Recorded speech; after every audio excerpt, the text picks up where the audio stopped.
Governor Pat McCrory issues a state of emergency ahead of Tropical Storm Hermine. As the storm approaches, we have live coverage from the Crystal Coast, along with our First Alert weather team. The latest on how much rain and wind you can expect to see in your area next at noon. And I'm going to have the latest impacts that you can expect coming up next at noon. Live from the WNCT studios, this is 9 on Your Side News at Noon. Good afternoon. Thanks for joining us. I'm Jacqueline Matter. Certainly a lot of weather and news to get to, but our First Alert team is tracking Tropical Storm Hermine. So I'm here with the Weather Center with meteorologist Dante Jones. What do you got tracking over here? Yeah, so far it started off as a hurricane last night, 80 miles an hour. It came on Florida, ended Florida's drought. Over the past 11 years, we've not seen a hurricane. Right. Downgraded now to just a tropical storm. Let's get you out and get you the latest of what we're seeing with Tropical Storm Hermine. 50 mile an hour sustained winds. The eye of the storm just into Georgia and about to reach the South Carolina state line, moving northeast at 18 miles an hour. So it's picked up speed. We have tropical storm warnings all across eastern North Carolina this afternoon.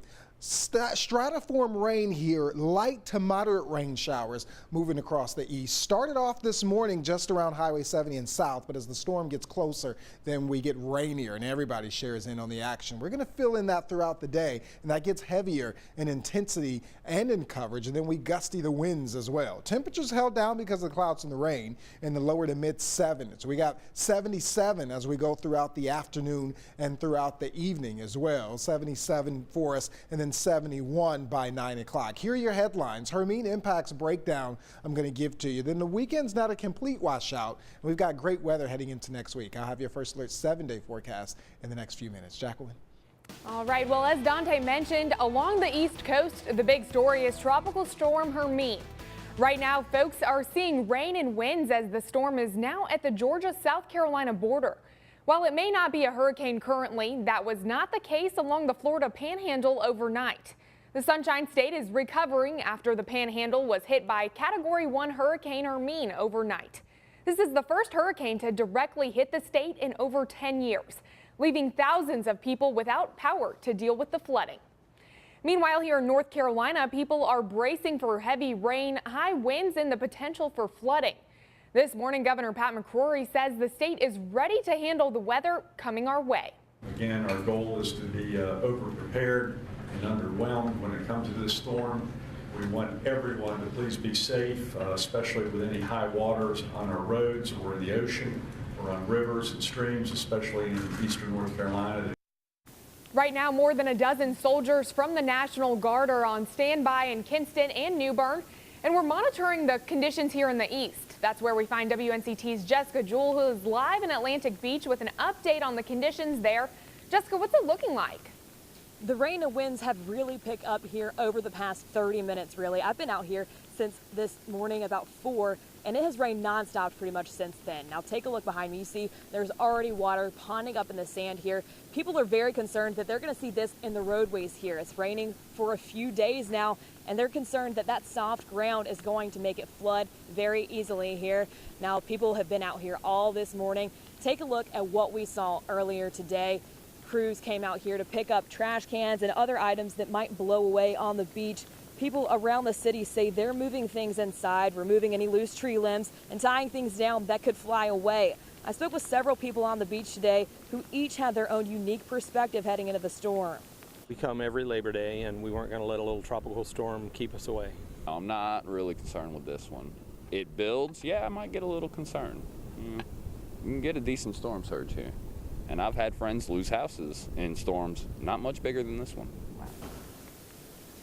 Police are keeping an eye on road conditions. They say they'll have extra officers on hand to direct traffic away from any flooding. They want to make sure that you are aware you do not need to drive through any standing water. Turn around, don't drown. And it's not just the roads. They want to make sure that you're staying off the beach as conditions get worse here. And definitely do not go in the water. There are very strong and dangerous rip currents that you need to make sure you're avoiding. We will continue to track the conditions here and throughout eastern North Carolina all throughout the day today and into tomorrow. Be sure to stay tuned to WNCT on air and online at WNCT.com for the very latest. Live in Atlantic Beach, Jessica Jewell, 9 on your side.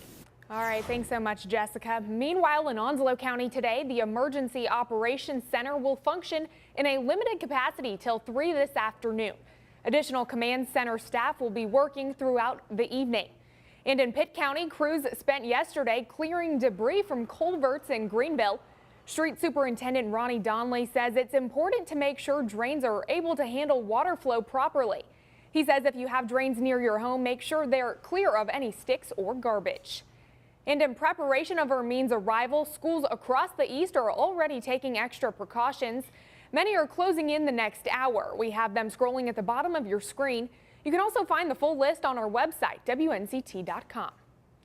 And in Pitt County, one of the biggest concerns this weekend is going to be how the weather affects the conditions for ECU's season opener against Western Carolina. Yesterday, crews put the finishing touches on the field at Dowdy-Ficklin Stadium. As for how the field will hold up to all that rain, the maintenance crew says it's a wait-and-see game. Now, one thing you could expect to see tomorrow is traffic as Pirate Nation makes its way to the game. There may be a little flooding on the Charles Boulevard side of 14th Street, which we see at different times.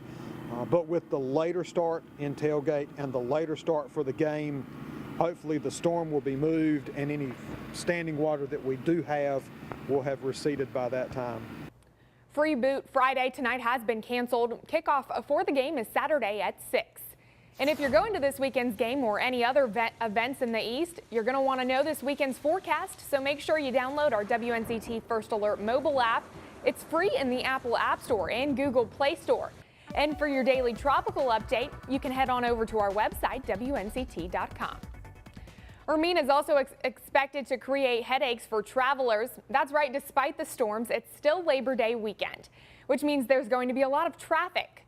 Highway Patrol warns with inclement weather, this year is much different as people are leaving for their destinations a bit earlier today. In addition to more people on the roads, you can also expect to see more troopers. They're out in patrol in hopes of cutting down on impaired driving. Tracking campaign 2016, Donald Trump is headed to Greenville next week.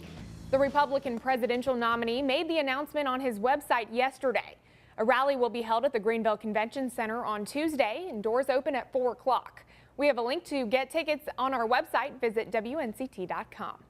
And the vice presidential nominees are also returning to the Tar Heel State. Indiana Governor Mike Pence will hold a rally at the Crown Complex in Fayetteville on Saturday. Pence visited 3 cities in North Carolina just last week. Meanwhile, Democratic nominee Tim Kaine has plans to visit Wilmington next Tuesday. The Clinton campaign says it'll be a, quote, major national security speech. A Greenville officer is suspended after deputies charge him with simple assault.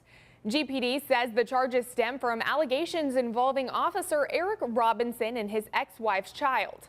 Police say the victim did not require medical attention. Officials say the Pitt County Sheriff's Office is investigating since the incident occurred outside city limits.